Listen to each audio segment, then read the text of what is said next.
Hey, it's Dave Brown here, host of Now with Dave Brown on AMI. Check out this latest highlight from the show. May is Multiple Sclerosis Awareness Month. MS Canada is hosting events to mark the Awareness Month. Here to tell you more about the work MS Canada is doing is Gabrielle Veto. Gabrielle is a member of MS Canada's BC and Yukon Division Council. Gabrielle is also a member of the executive for MS Ambassador Program. Hey, Gabrielle, thank you for waking up early. You're out there on Vancouver Island this morning. It's much appreciated. Thanks so much for having me, Dave. Glad to be here. Even though I've got you up early to have this conversation, let's start with some stats. What is the landscape right now in terms of multiple sclerosis in Canada? Well, MS is sort of nicknamed Canada's disease because unfortunately, 1 in 400 Canadians is affected by multiple sclerosis. I happen to be one of them.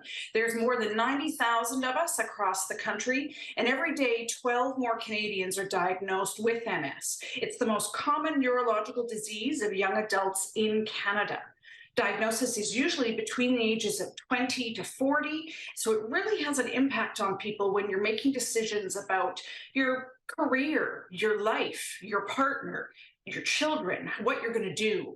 So MS Canada is here to try and make a difference for that. MS Canada has been around for decades and decades now, and since 1948 has put more than $200 million into research to try and battle MS. We have one of the highest rates of MS in the world, but we also have some of the best researchers in MS in the world right here in Canada.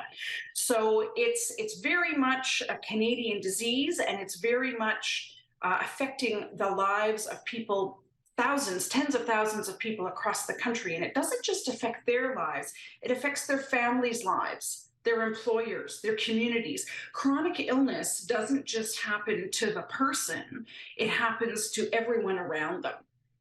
What do some of those impacts look like? The people who watch the show regularly will know that we do talk quite a lot about chronic conditions. What are some of those impacts for people who are living with MS? So MS has a wide range of symptoms. For someone like myself, I was diagnosed way back in 1996. I was a newlywed. I was just starting to build my career in the media industry. And my story started with pain, which back in the 90s was not typical for MS. So initially, it wasn't on my radar at all. I didn't know anybody with MS. I had no MS in my family. And I ended up in Emerge 5 times within 1 week with severe abdominal pain that nobody could figure out. They thought gastrointestinal. So while I was going through the testing for that is when my first neurological symptoms hit. And that's when I got referred to a neurologist and my journey with MS began. So my world changed in an instant. That feeling you may have heard of being blindsided, of having the rug pulled out from under you, was exactly what I and so many people like myself experienced. So it affects every decision you're going to make and every decision you think you can make. Because when your own body starts not working sometimes and working other times, and you can't tell when that is and isn't going to be happening, it can affect your decision to start a family. It can affect your decision to buy a home. It can affect your decision on what steps you want to take next in your career. So not only does it affect the personal lives of individuals, but it affects our country as a whole as well. Estimates are in the billions of dollars as to what MS affects the Canadian economy, because family members, employers, everybody gets impacted when chronic illness hits an individual. And people need to take time off for caregiving. People need to take time off for coping with the disease themselves.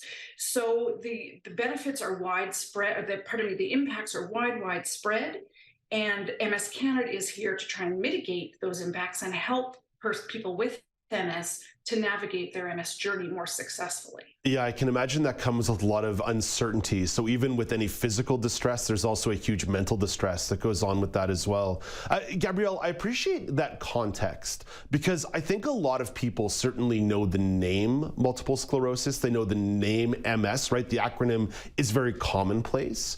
But you've worked in the TV news world, much like I have. With that perspective, what do you think the media en masse could do to better cover a chronic illness like MS?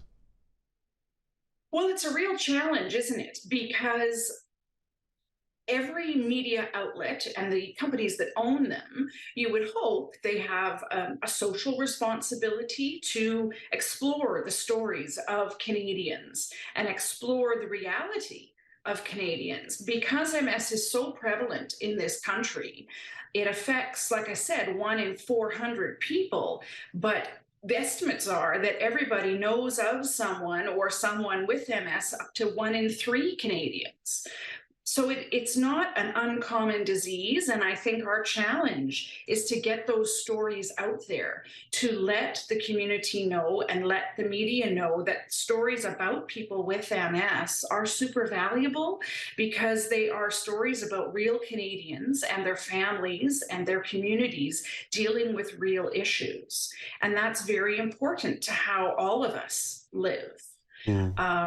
So, that's a big question. I think it varies from media outlet to media outlet. I'm very fortunate in the volunteer work that I've done with MS Canada over the years. I've had the chance to tell my story in all platforms, radio, television, print. And that media sponsorship is something that we are always continually looking for and hoping for. And we have had some good successes over the years, and hopefully we will continue to build on those. Far be it from me to engage in too much media criticism, because if I was a better broadcaster, I would acknowledge and recognize that we're here to talk about MS Awareness Month, and here I am wandering around in different elements and pulling at different threads. So let's circle back to MS Awareness Month. What's on the calendar? I know we're about halfway through the month, but what should people be marking on their calendars? What does MS Canada have planned for the month? Okay, so it kicked off for May 1st, 2nd, 3rd. We started with our biggest advocacy event, and it's called Day on the Hill. And this is when MS Canada's staff and volunteers were on Parliament Hill. We do carnation pinnings, virtual and self pinnings. Of course, during the pandemic, we could not do them in person anymore, so that morphed a little bit. We have 5 pillars around our advocacy work. That's a big part of what MS Canada does, is advocating for the MS community. We commit to research. We commit to income security, support for the Canada Disability Benefit along its legislative path that it's going through right now. Employment security. We've already had improvements to the EI sickness benefit and want to be improving those. Access to MS treatments. Across Canada, as you know, the healthcare system is administered provincially, so we feel it shouldn't be a lottery as to which province you live in as to which MS treatment you can access. That should be streamlined, and those disease-modifying therapies, as we call them, should be accessible to all Canadians with MS right across Canada. And then, of course, there's care and housing. That's the final pillar in our advocacy approach, and that's federal funding investments in home care and long-term care for age-appropriate long-term care for persons with MS.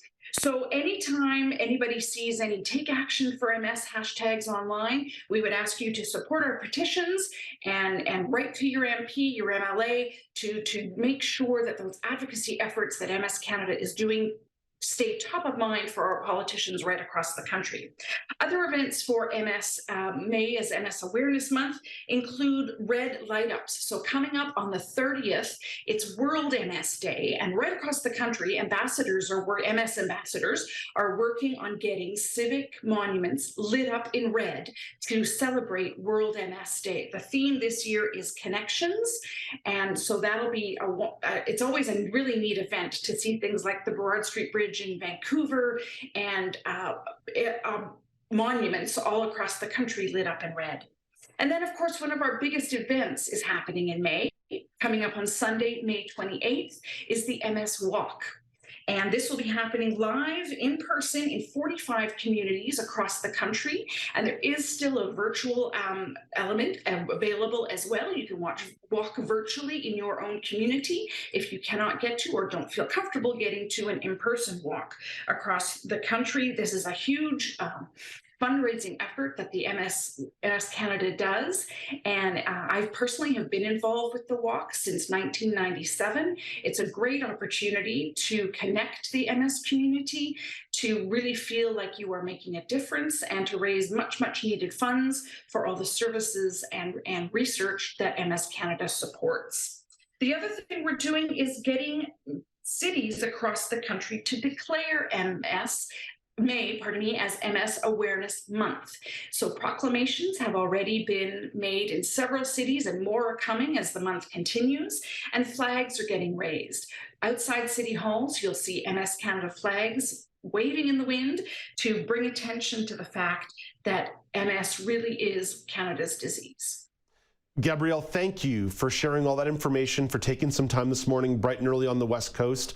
It was lovely chatting with you. I hope the rest of the month and the events go swimmingly, and you guys get lots of support, both online and in person, for these events. Thanks so much, Dave. We hope so too. It's very, very needed.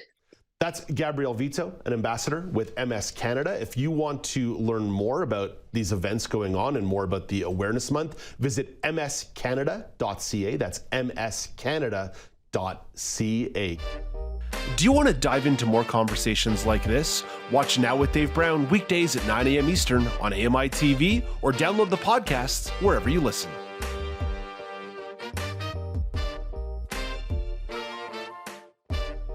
Do you want to dive into more conversations like this? Watch Now with Dave Brown weekdays at 9 a.m. Eastern on AMI.TV or download the podcasts wherever you listen.